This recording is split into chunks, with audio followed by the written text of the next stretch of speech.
Hey, welcome to Your Voice Matters. So, this is a new podcast that I, Jamie Dickerson, have started and am going to be hosting. And it is to get domestic violence awareness out there and encourage others to leave the situations that they're in, no matter if that is physical abuse, mental abuse, emotional, financial, whatever kind of abuse that you are in currently. If this channel is to encourage you or the people that you love that are in these situations to get out, not to just get out when they feel like it, but get out quickly and quietly. And so, what inspired me to start this channel is that my daughter, April Holt, she died 2 years ago from domestic violence. Prior to her death, she didn't ever have a finger laid on her, but there were other signs, and those other signs were being just kind of pushed down, where we would never have thought that the severity of it could have gotten to the point that it did, that would have taken her life from her. So, this channel is about true stories, nothing made up, true stories that individuals, and I'm asking for your help in this, that you email them to me and I will be reading them verbatim, the word for word. We do not have to include names. I want to keep people as safe as possible, but I also want to make sure that people get the details of the severity of what these cases can cause, and the ultimate price that you could pay could be death. And it's very, very highly likely if you were in one of those situations. And I don't just say that to scare you, I say that so that you have the reality of what this actually looks like. So, every minute in the United States, over 20 people, men and women, are physically abused. Um, every minute, 20 people, so that makes over 10 million people per year being abused. You guys, this is a this is a problem that is just being hushed. And so that is why I want you to know that your voice matters. Your one voice, your one story could change or impact somebody else's life to encourage them to get out and get out quickly and quietly. And so that's what this channel's for. So if you like things that are like true crime, these are going to be true stories. So I want you guys to make sure that you follow these stories, that you share them, that you guys get this sent to whoever needs to be hearing it for that day. My entire purpose, now that my daughter is gone, is so that I can maybe save someone else's child. And that's male or female, whoever I can save through my voice, which my daughter's voice isn't here anymore. So I speak for her. And I speak for all of those that have not made it out alive. That is what I'm here for. So, like I said, welcome to Your Voice Matters, is what this name of this podcast is. And so I want to get started by sharing with you guys. And I don't need to read it verbatim because it's what I live. And I want you guys to start with our very first podcast being about the death of my daughter. So my daughter's name was April Holt. Some of you might have heard of her in the news. In 2023, my daughter passed away. And let me just go back into a little backstory about who she was. So she was 29 years old, a mother of two children, a son and a daughter. At that time, they were ages 7 and 11. She had gotten married 4 years prior to my grandson's dad, and things seemed okay for a while, and then there started to be signs, some infidelity, some just controlling ways over finances started to fall apart very early on. So that's a very key factor in some of this, is that when finances start to fall apart, the stress level in your relationship can really decline. I mean, it's like all of a sudden you two that used to get along, when there's a financial problem, you start to point fingers, who did it, who did it. And in this case, it was both of them, I would say. And I mean, I don't want to put my daughter under the bus, but I would say it was both of them. Both of them were responsible for paying the bills, and both of them were falling short, and they would expect more from one than the other instead of having an equal partnership in that, and so on and so on. And so therefore, there was several homes lost, times where they had to move back in with me and my husband, and times where they moved in with my parents, which was April's Nana and Papa. And there was times where they moved out of state. into bad situations, and then they'd come back. And so there was a lot going around at the same time, and they didn't want to be told what to do because nobody wants their parents still telling them what to do. So what happens is that often they start to think, I can do this by myself. I don't need to ask for help. I don't need to show anybody else that I'm weak. And you know what? Ask for help. Tell people what's going on, because by doing that, you could be really benefiting not only your relationship, but you could be benefiting the life of your children and so much more. So fast forwarding some, after, a few years of being married, my daughter would tell me how he would be pulling her away from family events. I would notice she wasn't coming to things. All of a sudden, he had plans for her. There wasn't like a plan that was just in general, but like she wasn't coming to family things because all of a sudden he had a plan for that day to take her out. So it was just like starting to control where she was, who she was with, what she was doing. He wanted to know where she was at all times. So she left him a few times. She'd leave him, she'd go back. She'd leave him, she'd go back. She'd leave him, she'd go back. He worked across seas as a chef on the ship for a little while. So she would get these breaks that were like six to almost 12 weeks long. So, while he's gone, it's like, hey, I'm missing you. And then he comes back and it's like, oh, well, let's try to make this work. Well, last time she took him back, she said, let's make this work. Well, about 1 to 2 weeks into the time that she took him back, he said, I'm going to quit my job so I can be with you all the time. So here it goes again. Here it goes again. Right in her face, right up her butt is what I have to say. Right there, all the time. And so that's where it started. And she took him back in. She started to see the signs again. Their car was going to get repoed. There was a lot going on at that time. And all of a sudden, she's like, I can't do this anymore. I can't do this anymore. She had given him a 6-month period to pull it together. He didn't pull it together. So when the 6 months was up, she told him, I want a divorce. I'm done. I need a divorce. I can't do this anymore. I don't have faith in anything that we're doing. This isn't going to work.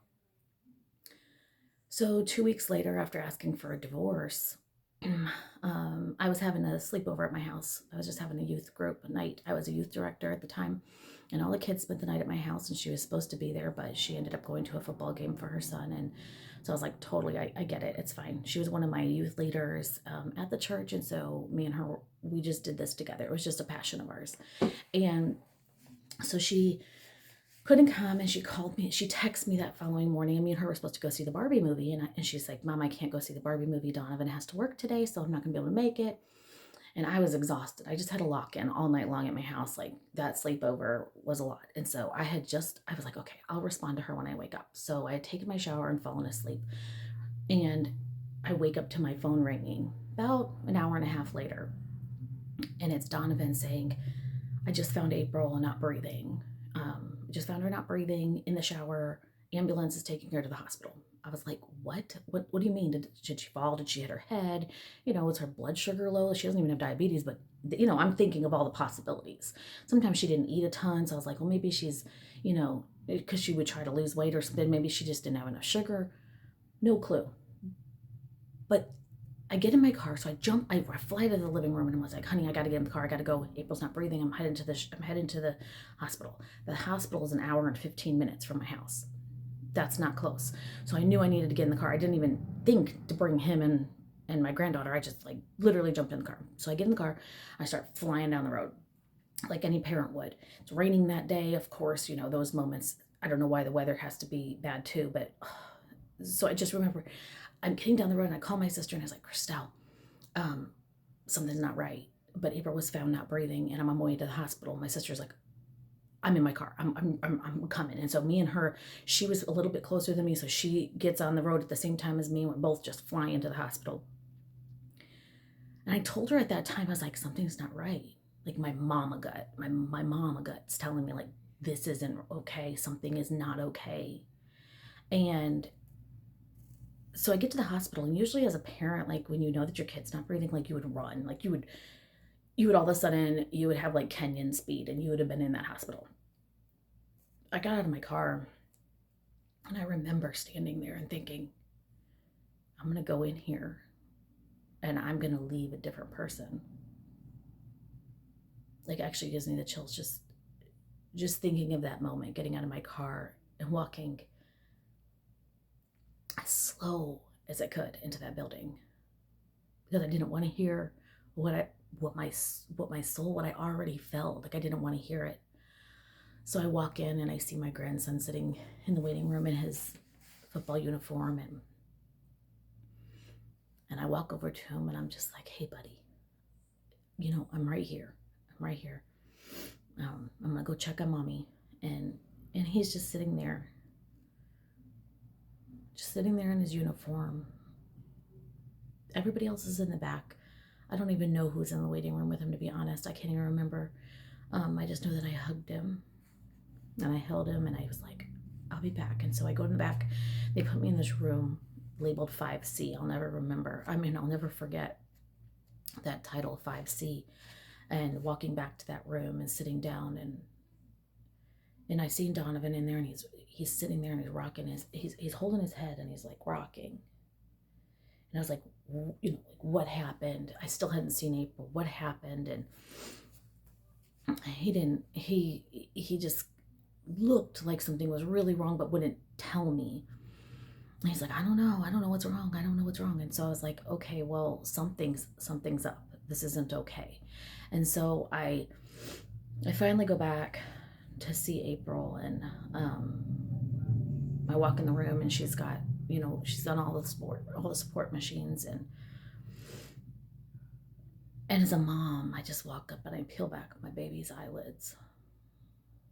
And I'm like, I'm gonna look in her eyes. I'm gonna look in her brown eyes. And so I peel back her eyelids and there's nothing there. My child that I birthed wasn't in there. Her body was there, but she wasn't in there. The doctor hadn't confirmed anything yet. So I go back to the other room feeling like part of my entire body has been ripped out of me, just lifeless. And I just go in the other room and I just curl up in a ball on this couch and I just bawl like a baby. I remember my son was in there, my mom, I don't even know how many people were in there, and I'm in a ball just screaming to God to please save my child. Like just give her a chance, wake her up, put the soul back in there. Like, it's not her time. The doctor comes in and tells me that she had went without blood or oxygen supply for at least over 15 minutes, and that even if she does come to, she probably will be brain dead, but her chances are very unlikely. But they were going to keep her on these machines for the time being, and still I knew something was wrong. So by this time, I asked my mom, please take Denzel home, just get him out of the waiting room, take him home. So she goes to take him home, and he says, and then my mom calls me and goes, "You didn't know that she had a bag over her head, right?" And I was like, "Mom, what are you talking about?" She's like, "Yeah, when Donovan called me, he said that she had a bag over her head." Well, come to find out, looked at my husband and I said, "She had a bag over her head." And my husband goes immediately back into the room, because that's where Donovan was, and said, "Did she have a bag over her head, a garbage bag over her head?" Come to find out, he's like, "Yeah, I told the doctors." So we go and find the doctors. Doctor said, no, he did not tell us any of that. That's when I call in law enforcement. And our really, really shady case of law enforcement comes in. And I'm not going to get into all those details of the injustice of the system, because that's not what this podcast is for. But you can look back at my daughter's story, April Holt, and you can find out all about what I've had to do to get justice for my daughter. But I will tell you the details of how she did die. And my daughter was strangled to death. Which took me 10 months, mind you. So just so you know that your children that you have exposed to your abusive situation right now could be still left with the killer after they kill you. Just so you know, because there's something called hidden homicides that are real and happening every single day now. So like, you might want to think of that, because you're thinking, hey, if something happens to me, they're just going to swoop him away and he's going to be in jail. No, that's not the case. That's not the case, because there's hidden homicides and they're going to find a way to try to cover themselves up, honey. This is not what it looks like.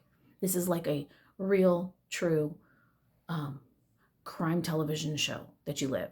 And then you live the nightmare for the rest of your life, and your child wakes up like that every single day.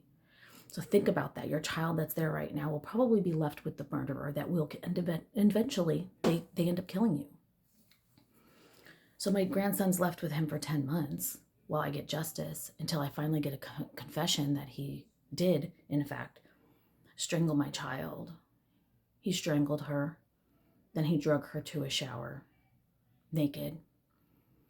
And he put a bag over her head, a garbage bag, a black garbage bag. So, of course, that's a PTSD word now for me.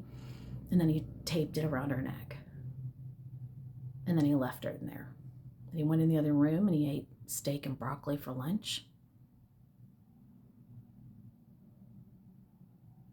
And then he told his 7-year-old to go check on his mom, which he did, and found his mother. I live this nightmare every single day of my life. My daughter had bruises on her neck, her wrists, her ankles, her thighs, cut on her thigh. The justice system didn't care. The medical examiner didn't care. Nobody cared. So all of this that you think that you're trying to make the best decision right now because you're scared of what the outcome is. Think about that being your outcome. Everyone that's just going to look over all of the things.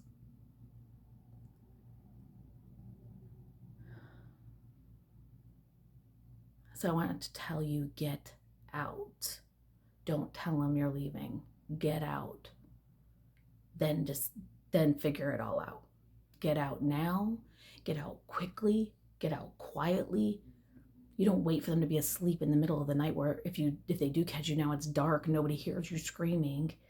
It's not how you do it. Just get out quickly, quietly. You don't need a plan. You need to get out. You don't need to wait 2 weeks. You need to get out. If my daughter would have gotten out at that 2-week mark of saying I want a divorce, she could still be here today. So if you are in a domestic violence situation right now, look into my eyes as a mother. Get out. Take my advice. If you've been in a domestic violence situation or you're in one currently, please email me your story. It's Dickerson, DICKERSON, JJ, the number 4 at AOL.com. Email me your story and I'm going to be posting it on here. I'm going to read your story. Your voice does matter more than you could ever imagine. If you need a number to call, you call 1-800-799-7233, and that is a domestic violence hotline, and they will get you help. Or if you can't make that phone call and you just want to text, you can text the word BEGIN, and that's capital BEGIN, and you can text that to 88788 to get help so that nobody can hear that phone call.